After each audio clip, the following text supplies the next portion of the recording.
We are living in a computer-programmed reality, and the only clue we have to it is when some variable is changed and some alteration in our reality occurs. We would have the overwhelming impression that we were reliving the present, déjà vu, perhaps in precisely the same way, hearing the same words, saying the same words. I submit that these impressions are valid and significant, and I will even say this: such an impression is a clue that at some past time point a variable was changed, reprogrammed as it were, and that because of this an alternative world branched off.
Good morning and welcome to an abbreviated edition of Free Association Radio. This is Robert Phoenix, and I'm broadcasting to you live from the heart of Texas, Central Texas, where the seasons have shifted, and we are still in a kind of a tropical heat wave and heat zone, but you can tell that it's a little bit different than it was 3 to 4 weeks ago. Fall is approaching, and summer is almost officially over. We're talking less than 30 days. Today is the first day of the sign of Virgo, 0 degrees Virgo, the most potent manifestation of Virgo, or of any sign for that matter, at the 0 point here, the 0 point of Virgo today. And some pretty well-known personalities are born today. Kobe Bryant, it's his birthday today, as well as Jeremy Lin. Not as well known as Kobe Bryant, but quite a few people.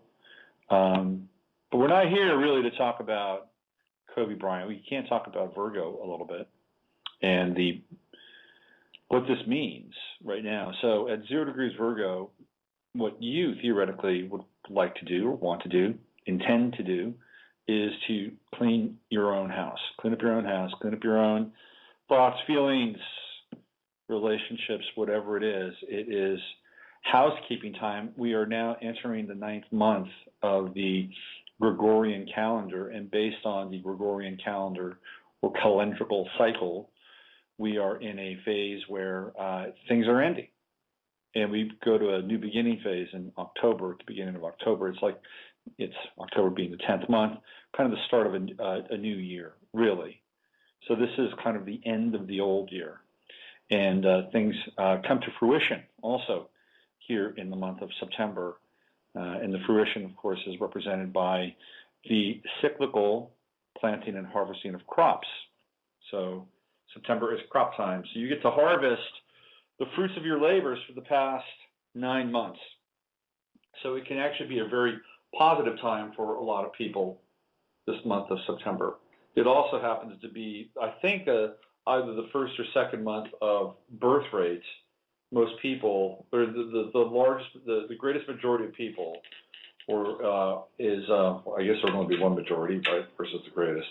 The majority of people, I think, are born between August and October, because these are winter babies, especially September and October, because now we're talking December. And I think that the greatest number of babies is related somehow to the New Year's Eve activity. You go 9 months out, and it's in October. I think it's like October 13th or 14th or something like that. more people born on that day than any other day on the planet. It's true. You can look it up. The internet says it's true. And if the internet says it's true, well, then it must be.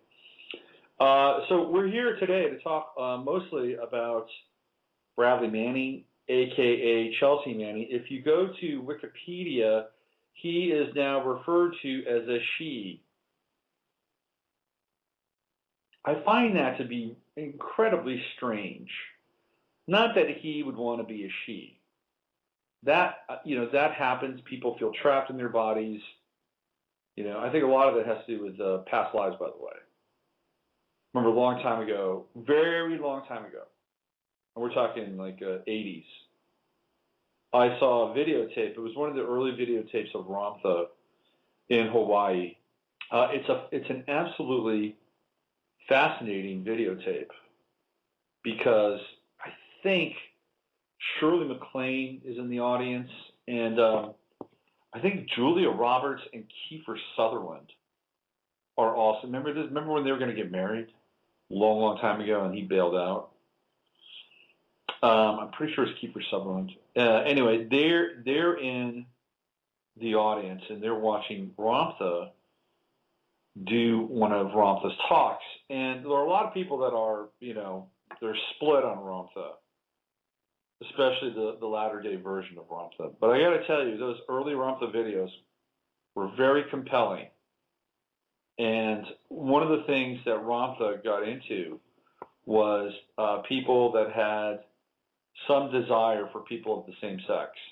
And almost everybody in that room did. It's very interesting. And he used this, Ramtha used this whole thing with circles and people inside circles. It was just masterful how it was all done. There's no way that J.Z. Knight could have pulled this off. And I do believe that the early rendition of Ramtha was a pure channeled experience. Pure. Now, later on, that remains to be seen. And it's hard to pull that off for a long period of time. So anyway, what Ramtha was getting at was that there are previous incarnations where an individual has been a male or a female, and they bring the dominant chord, the dominant vibration, into their body in this lifetime. And I think what Ramtha was essentially saying, and this is without any kind of prejudice on Ramtha's part, but it was like, you have the body of the sex that you're in, figure it out. Figure it out. You're a male this time, figure it out. You're a female this time, figure it out. Now, I don't think Ramtha would place any judgment on somebody who'd want to do something different, but I don't necessarily think that was the spiritual lesson that was coming through during that time. That's just an aside. But anyway, I brought it up because people have these feelings. It's just the way it is. Now, what's interesting is that within 24 hours, Bradley Manning is now being referred to as a she. The sexual reassignment surgery has not taken place. Has not taken place. So anatomically, he is still a he until something different actually occurs. In which case, then specifically, he then becomes a she. Now, I think we could probably use that kind of reasoning or logic to just about anything in life, right? I mean, I'm a millionaire now. So are you. Believe it or not, you're a millionaire. You just don't have the money yet.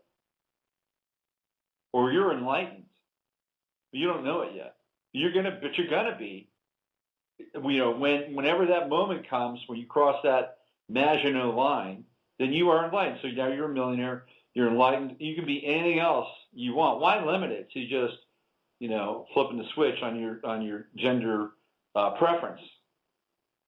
Be all that you can be. Hey, that's the motto, isn't it? Anyway, it's just strange. I find it strange that all of a sudden now Wikipedia, the Bible of popular culture, and the last word, I think, for many people, besides Snopes, which is a complete and utter farce, is now proclaiming that Bradley Manning is now Chelsea Manning and is a she. It's a strange world we live in.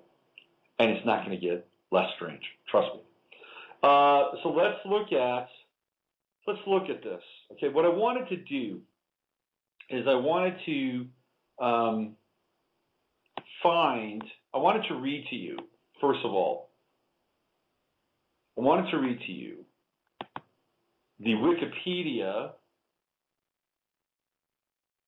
description of Bradley Manning's life. How much do you know about Bradley Manning?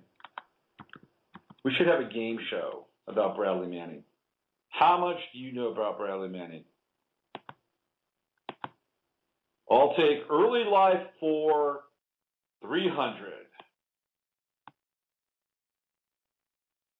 This country played a role in Bradley Manning's life, and it is not the United States.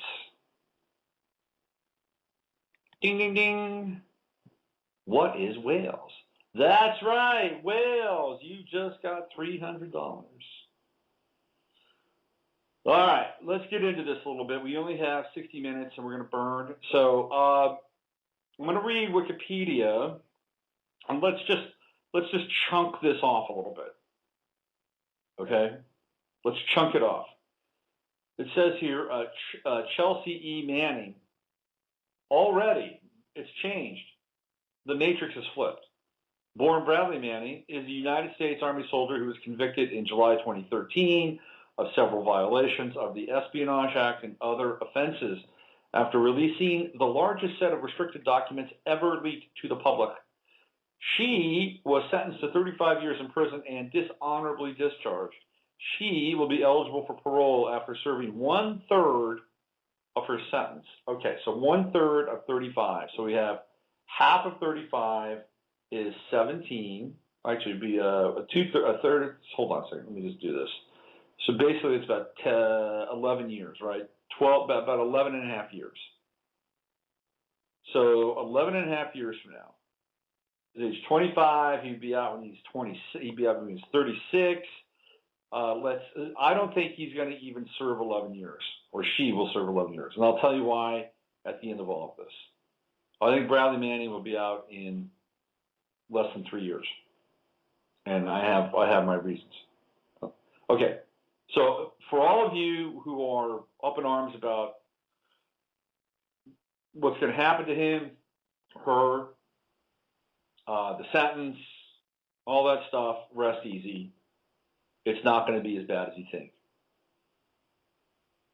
Now, as it relates to other people bringing forth nasty stuff that the government is doing or the Army is doing, that's a whole other matter, and we'll get into that too.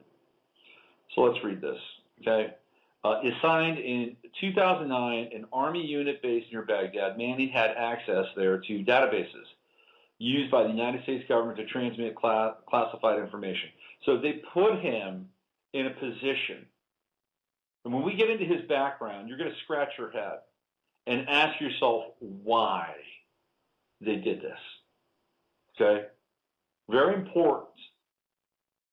Manning was arrested in Iraq in May 2010 after Adrian Lamo, L-A-M-O, a computer hacker, told the FBI that Manning had confided during online chats that she had downloaded material from these databases and passed it to WikiLeaks.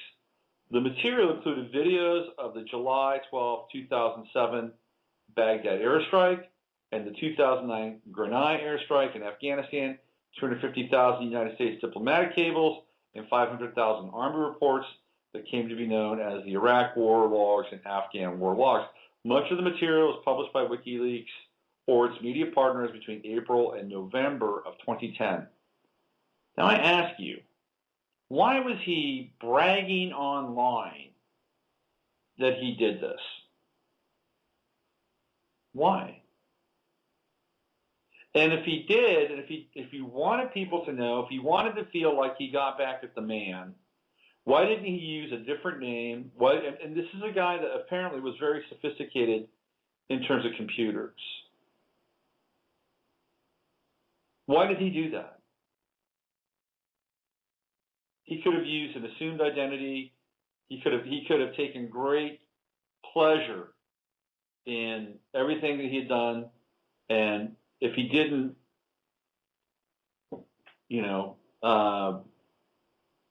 yap to Adrian Lamo, who knows what would have happened. So it says here, Manning was ultimately charged with 22 offenses, including aiding the enemy, the most serious charge. She was held at the Marine Corps Brig Quantico, Virginia, from July 2010 to April 2011 under prevention of jury status, which entailed de facto solitary confinement, other restrictions that caused domestic and international concern, before being transferred to Fort Leavenworth, where she could interact with other detainees. She pleaded guilty in February 2013 to 10 of the charges. The trial on the remaining charges began on June 3rd, 2013. On July 30th, she was convicted of 17 of the original charges and amended versions of 4 others. She was acquitted of aiding the enemy.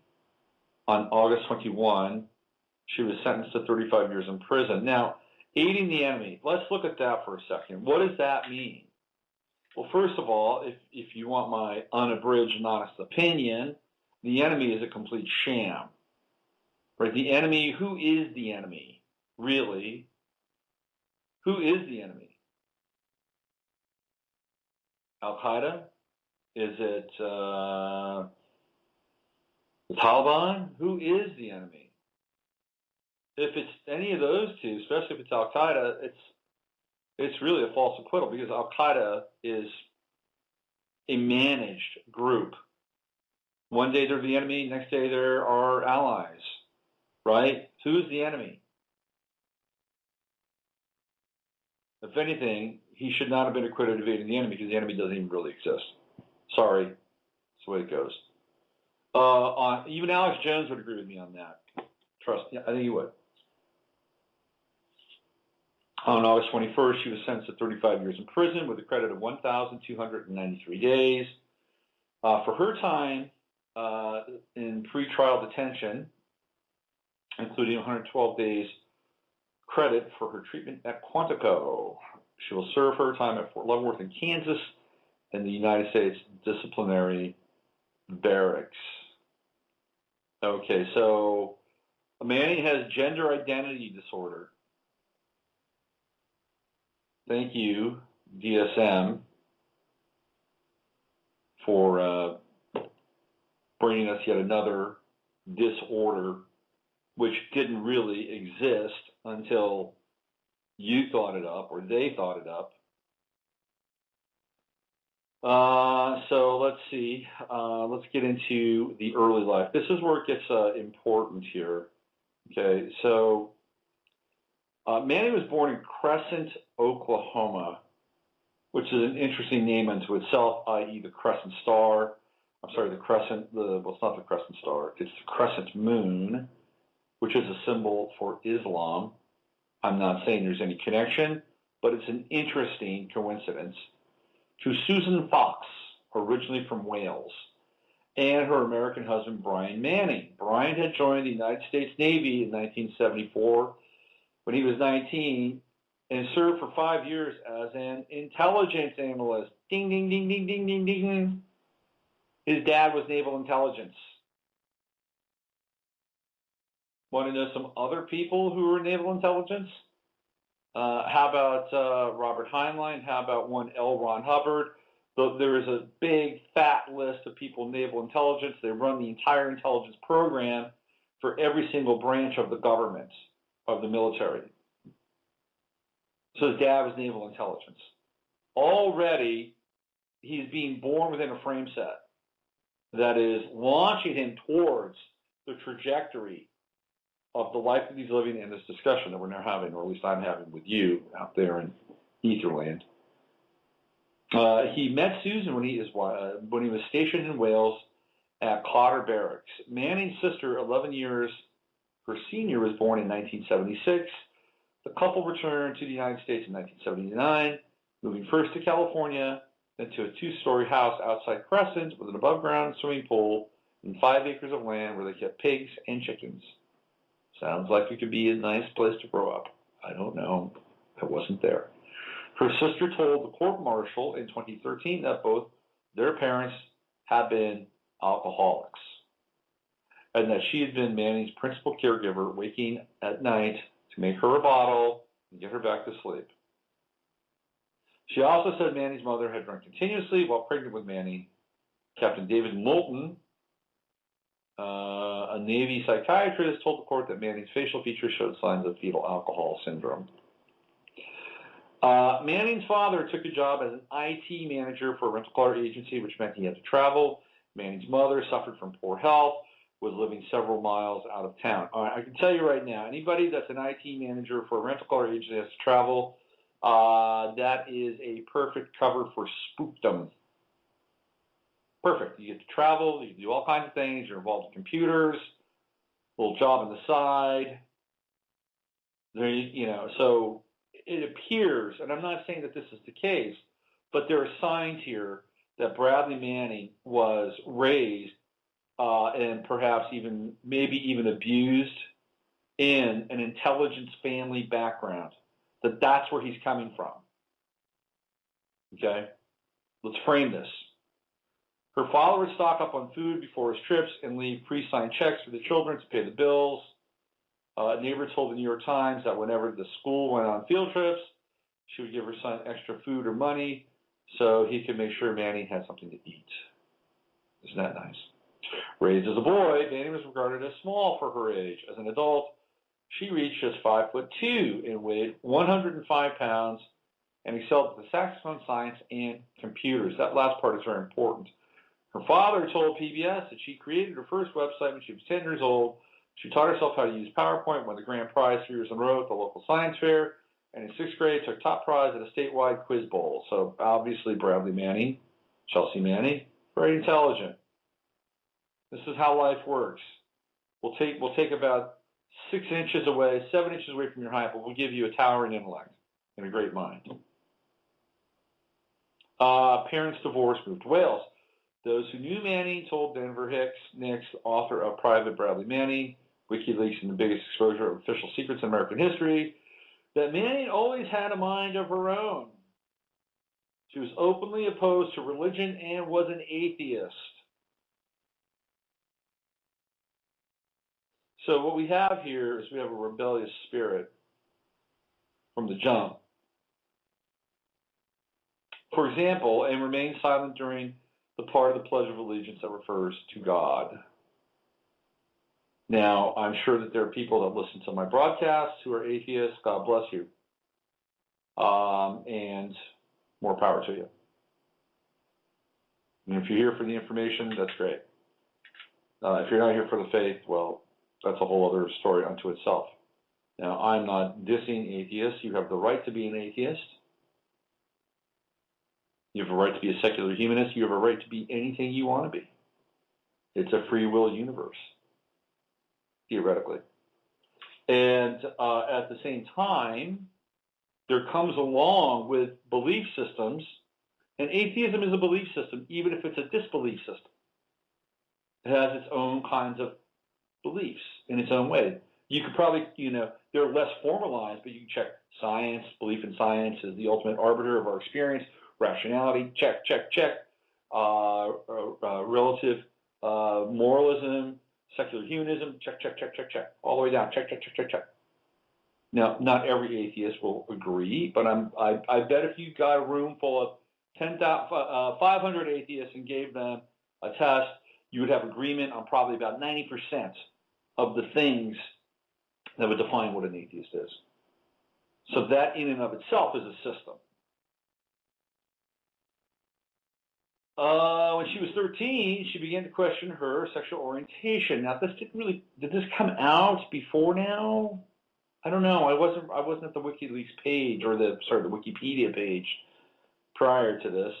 And around this time, her parents divorced. Manning and her mother moved out of the house and rented an apartment in Crescent. Her father's second wife was also named Susan. How strange is that? Susan. So now we have doubling here, right? We have twinning. And by the way, Bradley Manning has Chiron in Gemini, which is the most vulnerable part of his chart. And Gemini, of course, is the sign of spycraft. So we'll get into a little bit more of that as we progress here.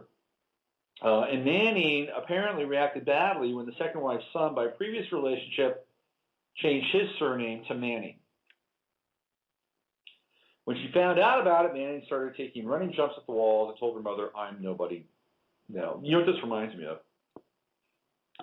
This reminds me of the scene in AI where Haley Joel Osment's character, the boy, finds other versions. If you haven't seen the movie, Haley Joel Osment is a robotic boy. He's an android. And he's been created to replace the death of a son in a family.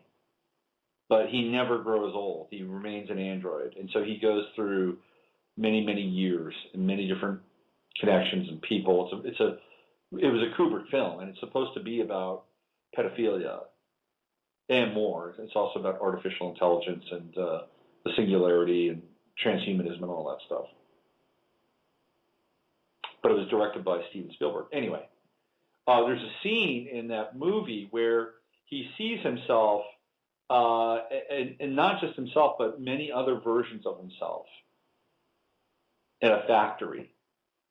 And he smashes the version, the other of himself in the factory.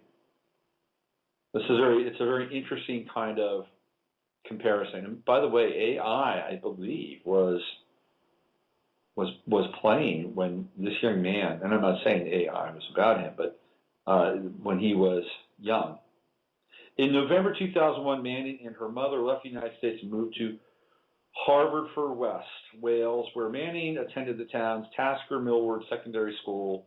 The school friend there told Ed Caesar for the Sunday Times that Manning's personality was unique, extremely unique, very quirky, very opinionated, very political, very clever, very articulate. Her interest in computers continued. In 2003, she and a friend set up a website, angeldine.com, a message board that offered games and music downloads. Okay, so already he is involved. And look, I'm not playing the moralist here. I'm just giving you the background and the history so you can make your own determination about what I'm sharing with you. I have my own opinion. I will share that as well. But here we have already the imprint of somebody who is doing something illegal, right? Games and music downloads. What does that mean? They offered them. Well, they were taking the music downloads from wherever, Napster, wherever, and they were offering it so that people can download it for free. The same with games. You wouldn't have to pay for these things. Now, on the surface, it says, well, so what? Who cares, right? But it's a pattern that we're seeing, that he was invested in something at that time which was illegal, against the law, okay? Now, the law has been set up for the rich for the most part, so we can just agree upon that. The law is mostly organized for other people's property and other people's rights. But at the same time, you have to look at it in terms of contextual behavior, which is why I'm sharing this with you. Manny became the target of bullying at the school because she was effeminate and the only American. The students would imitate Manny's accent, and they apparently abandoned her once during a camping trip. Her aunt told the Washington Post that Manny had woken to an empty camp one morning as everyone had packed up their tents and left the campsite. Manny identified to two friends in Oklahoma as a gay male, but was not open about it at school in Wales. Okay, so he's already feeling his otherness as a result of whatever. Now, let's see. Return to the United States. Manning feared that her mother was becoming too ill to cope with her. So she returned to the United States in 2005 when she was 17. She moved in with her father in Oklahoma City, where he was living with his second wife and her child, and Manning got a job as a developer with a software company, Zoto. So at 17, she was apparently happy for a time, but was let go after 4 months. Her boss told the Washington Post that on a few occasions, Manning had just locked up and would simply sit and stare, and in the end, communication became too difficult. The boss told the newspaper that he felt nobody's been taking care of this kid for a really long time. Manning is damaged goods. I mean, he is damaged, severely damaged goods. Okay? severely damaged. You got to feel sorry for the guy, for the girl, being brought up in a household that was toxic, and who knows what went on the naval intelligence side of things. It's not a good deal, right? We can't live without compassion. But on the other hand, this is what he incarnated into. We all incarnate into our own experiences. Then we have to work with it to the best of our ability. Manning was by then living as an openly gay man. Her relationship, this is confusing, her relationship with her father was apparently good, but there were problems between Manning and her stepmother. In March 2006, she reportedly threatened the stepmother with a knife during an argument about Manning's failure to get another job. The stepmother called the police, and Manning was asked to leave the house. Now, this is part of the public record, right? It's on the public record. Well, I wouldn't call it the public record, but it's on Manning's record.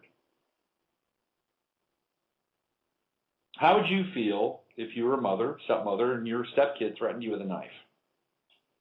Not great. She drove to Tulsa in a pickup truck that her father had given her, at first sleeping in it and then moving in with a friend from school. The two of them got jobs at Incredible Pizza in April. Then Manning spent some time in Chicago before she ran out of money and again had nowhere to stay. Her mother arranged for her to live with her father's sister, Deborah, a lawyer in Potomac, Maryland. Here's where it gets interesting. Nix writes that the 15 months Manning spent with her aunt were among the most stable of her life. She had a boyfriend, took several low-paid jobs, and spent a semester studying history and English at Montgomery College, though she left after failing an exam. So what we're seeing here is not only just a tragic life, but a life that is built on failure at every single step of the way. Failure to integrate in a school, failure to keep a steady job, failing an exam and leaving because he failed, she failed. Okay, so where do failures go? Enlistment in the U.S. Army. Manning went through basic training at Fort Leonard Wood, Missouri, but 6 weeks after enlisting was sent to the discharge unit. He was going to get discharged. She was allegedly being bullied and, in the opinion of another soldier, was having a breakdown. Okay. Red flag right there, United States Army. Guy's having a breakdown. The soldier told the guardian the kid was barely 5 foot. He was a runt, so pick on him. He's crazy. Pick on him. He's a faggot. Pick on him. The guy took it from every side. He couldn't please anyone. Denver Nix writes that Manning, who was used to being bullied, fought back. If the drill sergeant screamed at her, she would scream at them, to the point where they started calling her General Manning. I actually kind of like that part. Scream back at those guys. That's good. The decision to discharge her was revoked. Now, why? Why was the decision to discharge this person revoked? What was the basis of that? That's what I'd like to know. Was it a numbers game, or was there something else going on? And she started basic training again in January 2008. So failed the first time, revoked, goes back in, gets passed through. After graduating in April, moved to Fort Huachuca in Arizona, where she trained as an intelligence analyst, receiving a TS-SCI clearance. Top secret, sensitive, compartmented information. Okay, let's just go through this again. Bradley Manning is about to get discharged. Why? Because he's having a breakdown. A breakdown. And somebody, and trust me, there are records on people. They could go in as prehistory, and they probably did, which is probably why they said, we want to keep this guy. Okay? For whatever reason, I'm not quite sure yet. I have an idea, but I have to work with this a little bit more. She's got now top secret clearance. TCSCI, top secret, sensitive, compartmented information. Now, if you were, let's play this out, okay? Please, just roll with me for a minute here, okay? If you were a government agency or the Army or company, let's say you have your own company, and there's a guy in your company who's bananas. Maybe he's incredibly talented, but he's bananas. Because this is what Bradley Manning, through all the abuse that he had incurred over the course of his lifetime, he's at a breaking point, it seems like, at every single moment of his life. And now all of a sudden you're going to give him top secret clearance? Would you do that?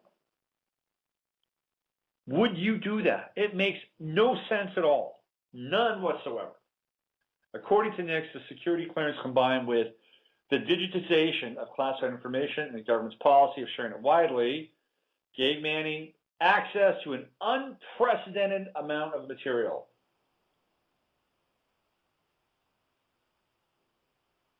Nix writes that she was reprimanded while at Fort Huachuca for posting 3 messages to friends on YouTube in which she described the inside of the sensitive compartmented information facility where she worked. Okay, not only does he have access to all of this information, he's now sharing it on YouTube.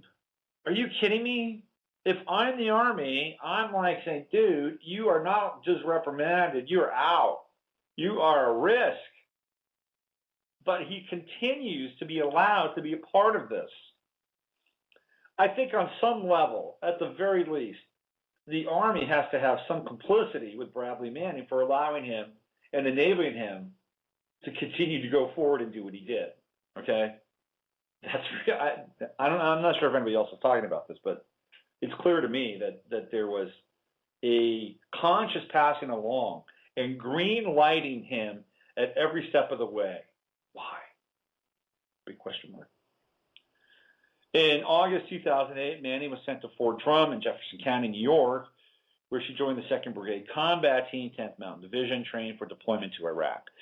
It was while stationed there in the fall of 2008, she met Tyler Watkins, who was studying neuroscience and psychology at Brandeis near Boston. Watkins was his first serious relationship and posted happily on Facebook about it, regularly traveling 300 miles to Boston on visits. Watkins introduced her to a network of friends and the university's hacker community. She also visited Boston University's hackerspace workshop known as Builds and met its founder, David House, the MIT researcher who was later allowed to visit her in jail. In November 2008, she gave an anonymous interview to a high school reporter during a rally in Syracuse in support of gay marriage, saying, "I was kicked out of my home, and I once lost my job. The world is not moving fast enough for us at home, work, or the battlefield. I've been living a double life. I can't make a statement. I can't be caught in an act. I hope the public supports changes. I do hope to do that before the ETS expiration of term of service." Denver Nix writes that Manning would travel back to Washington, D.C. for visits where an ex-boyfriend helped her to find her way around the city's gay community, introducing her to lobbyists, activists, and White House aides. This is post-2008, so at this time the Obama administration is kicking it into high gear. Back at Fort Drum, she continued to display emotional problems. And by 2009, August had been referred to an Army mental health counselor. A friend told Nix that Manning could be emotionally fraught, describing an evening they had watched 2 movies together, The Last King of Scotland and Dancer in the Dark, after which Manning cried for hours. By September 2009, her relationship with Watkins was in trouble, and although they had reconciled for a short time, it was effectively over. After 4 weeks at the Joint Readiness Training Center in Fort Polk, Louisiana, she was deployed to Forward Operating Base Hammer near Baghdad, arriving in October 2009. From her workstation there, she had access to the SIPRNet, the Secure Internet Protocol Router Network, and the JWICS, the Joint Worldwide Intelligence Communications System. 2 of her superiors had discussed not taking her to Iraq. It was felt she was a risk to himself and possibly others, according to a statement issued by the Army. But again, the shortage of intelligence analysts held sway. This is what they say, that they didn't have enough intelligence analysts. I don't necessarily buy that. Bradley Manning was a risk, a huge risk. He was a risk to his superiors. He was a risk to the Army. He was a risk to intelligence. He was a risk to the United States. He was a risk. He was a risk to himself. And yet he was again enabled and forwarded every step of the way. A month later, in November 2009, she was promoted from private first class to specialist. According to her chats with Adrian Lamo, she made her first contact with WikiLeaks that same month, shortly after it posted 570,000 pager messages from the 9/11 attacks, which it released on November 25th. Also in November, Manning wrote to a gender counselor in the United States, said she felt female, discussed having sex reassignment surgery. The counselor told Steve Fishman of New York Magazine it was clear that Manning was in crisis, partly because of her gender concerns, but also because she was opposed to the kind of war in which she found herself involved. This is just a fuck story of epic proportion. Here's a guy who shouldn't have been in the Army. Should not have even been in the Army. Why? Why did he join the Army? What was the motivation? What was the reward, both implied, the implicit and the explicit reward for him joining the Army? There's a deeper story here with Bradley Manning, and it's not necessarily Bradley Manning as patriot. I don't think that that's the case at all. I think that there's something else going on with Bradley Manning, something much deeper, something much darker, and I haven't put all the pieces together yet. But in fact, I really haven't spent much time with Bradley Manning because it really hasn't interested me all that much. To be honest with you, I'm not a huge fan of WikiLeaks. I'm not a huge fan of Julian Assange. I think WikiLeaks is deeply compromised. I think at the end of the day, they were. In fact, it's been shown that WikiLeaks has a deep relationship with the Mossad and other intelligence agencies. I think it was a limited hang. I think Julian Assange is a gatekeeper. He's got his own weird, fucked up background in Australia with the cult that his mother belonged to and he was a peripheral member of. So I'm not opposed to people bringing forth information. I'm not. I think we have to have information come to the surface. It's important. But I also think that real whistleblowers probably don't even get much of a chance to bring the information forward. Barnaby Jack is one of them. If you don't know who Barnaby Jack is, he was a guy that was going to talk about how cars could be disabled and taken over. He was a hacker. And just a short time before he was going to give his presentation about how cars can be manipulated, he died of a heart attack.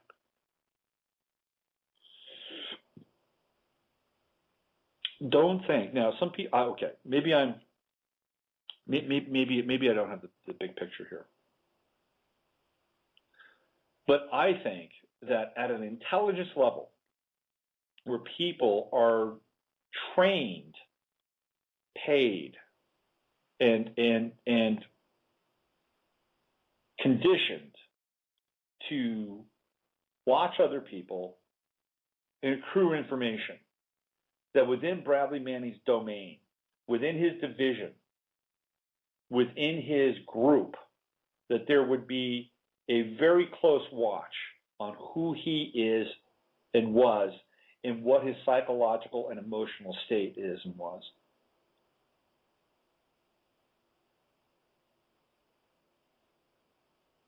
But apparently, it didn't mean enough, or he was allowed to continue to do what he was doing for a reason. Let's continue here.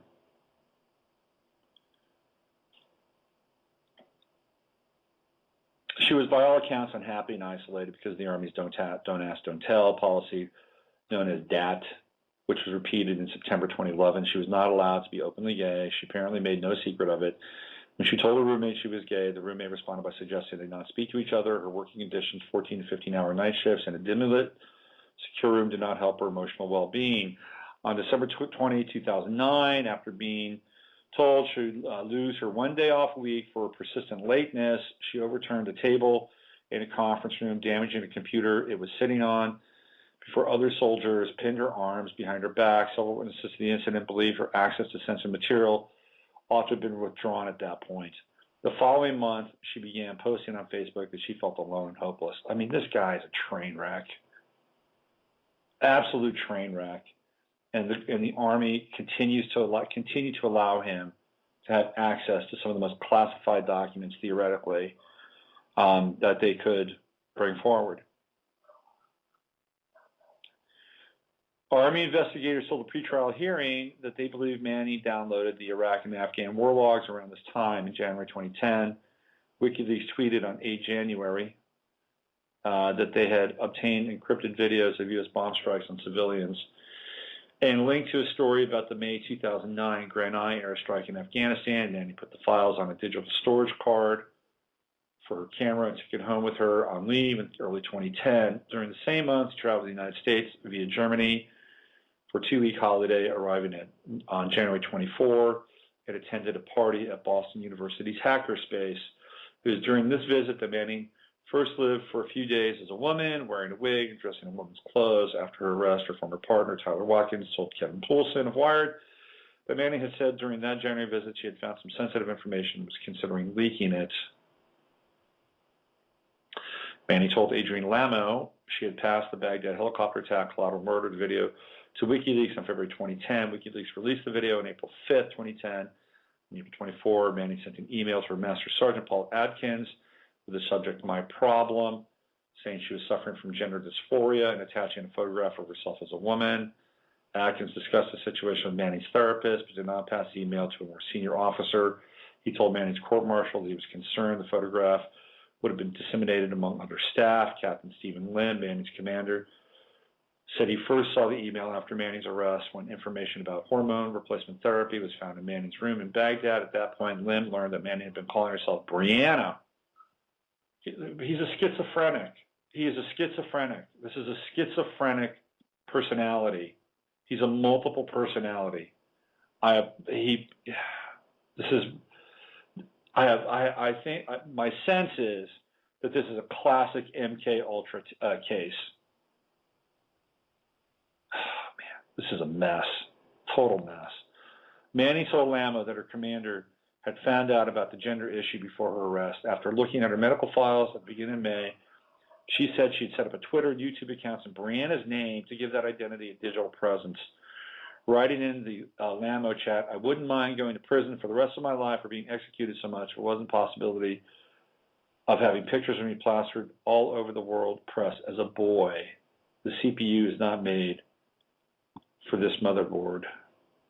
On April 30, she posted on Facebook that she was utterly lost, and over the next few days that Bradley Manning is not a piece of equipment, and that she was beyond frustrated and livid after being lectured by an ex-boyfriend despite months of relationship ambiguity.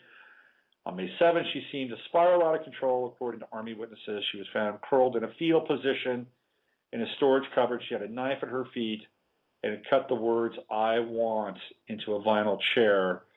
A few hours later, she had an altercation with intelligence analyst specialist Jurlash Showman, during which she punched Showman in the face. The brigade psychiatrist recommended a discharge, referring to an occupational problem and an adjustment disorder.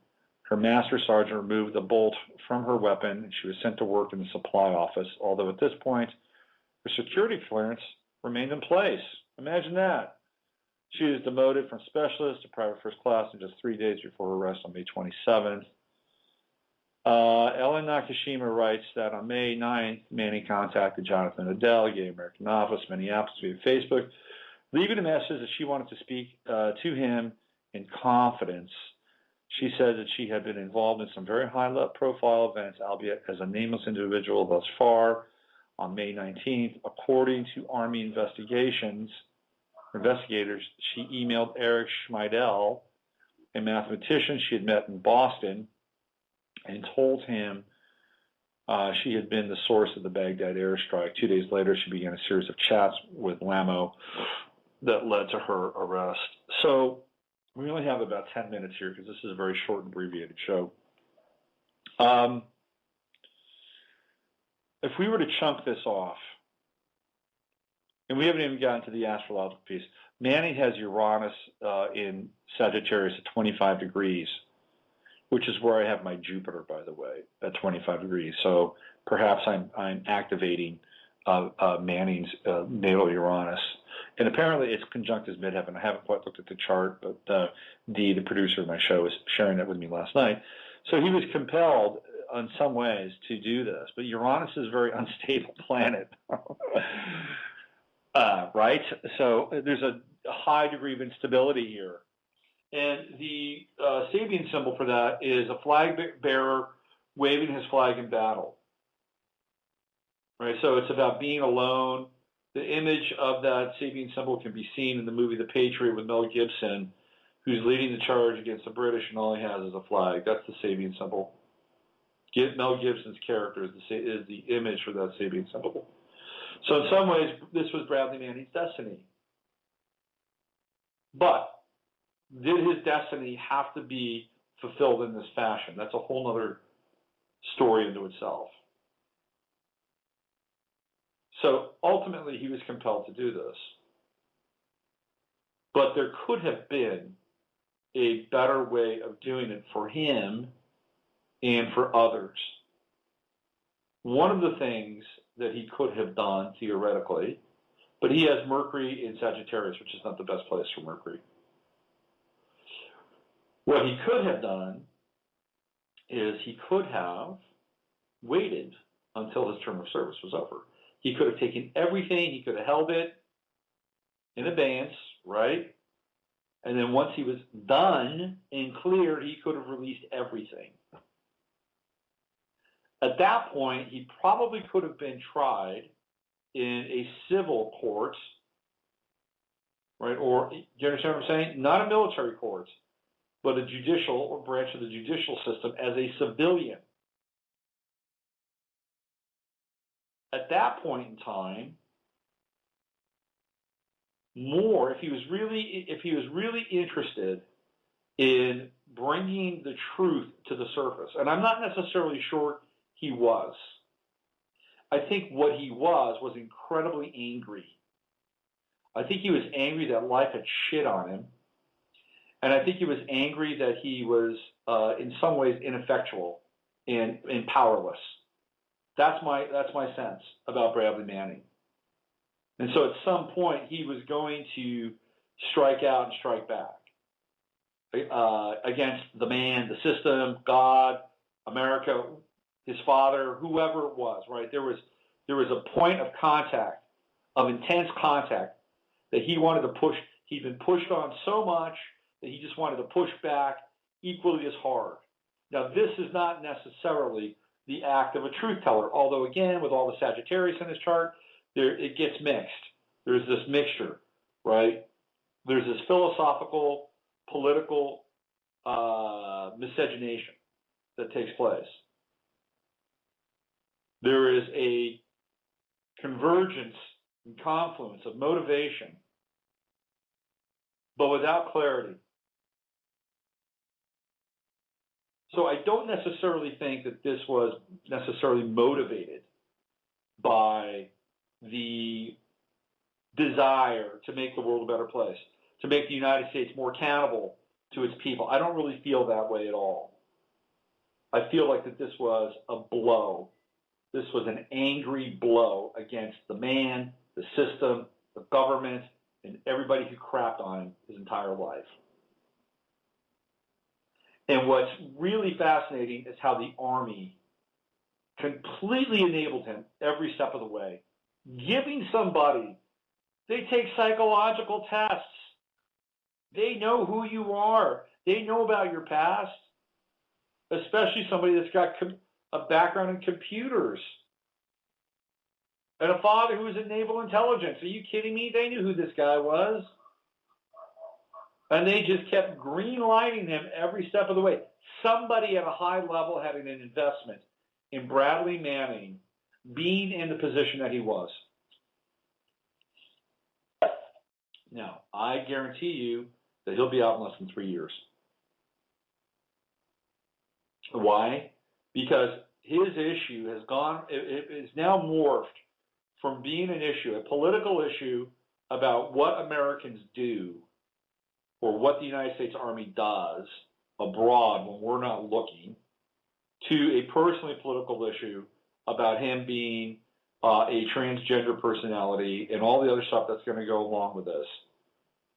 And this is a very powerful lobby, very powerful political group in our society currently. You know, I have no doubt that Lady Gaga will be doing a concert, and maybe they'll have a Chelsea Manning marathon, and Lady Gaga will front it, Madonna will be there, you name it, they'll all, this will be a cause celeb now. He'll be out in less than 3 years, and Darren Williams brought this up and pointed this out to me, and I totally agree with him on this front. But at the end of the day, and we're running out of time here, at the end of the day, I think, and I'd love to talk to some people about this, some people who are, quote unquote, in the truth movement, that I think that there has to be equal parts spiritual development as it relates to whistleblowing or truth telling. And I think without the ability to be spiritually grounded and understand the ramifications of one's actions, to be solid, grounded, whole, to feel the implications, that going down the path of a whistleblower can be very, very dangerous. Conversely, having too much spiritual development without taking any kind of risk in order to bring truth, light, and clarity to our current paradigm in the matrix, then you're inert. You're an inert being, and you're living in the solipsistic Marin County feel-good bubble. 90. So I think spiritual activism, which is theoretically what he would have been involved in had he not been a complete and utter mess, would have been much more grounded and would have had a lot more foresight in terms of what he was doing and how he was doing it. But instead, this just seemed like a completely reactive series of events and moments in a very confused and angry young man's life who had been moved along by a system who may have had some investment in him being there. And maybe we'll take this up again on Monday's show. All right, listen, have a great weekend. And if you disagree with me, that's your prerogative. I'm just here to bring a different perspective and hopefully get you to think about things that you don't know about or don't think about. And that's the way it is. So use your head to discern what's real, your heart to sift what's possible. I'm Robert Phoenix. I'll see you on Monday. We are living in a computer-programmed reality, and the only clue we have to it is when some variable is changed and some alteration in our reality occurs. We would have the overwhelming impression that we were reliving the present, déjà vu, perhaps in precisely the same way, hearing the same words, saying the same words. I submit that these impressions are valid and significant, and I will even say this: such an impression is a clue that at some past time point a variable was changed, reprogrammed as it were, and that because of this an alternative world branched off.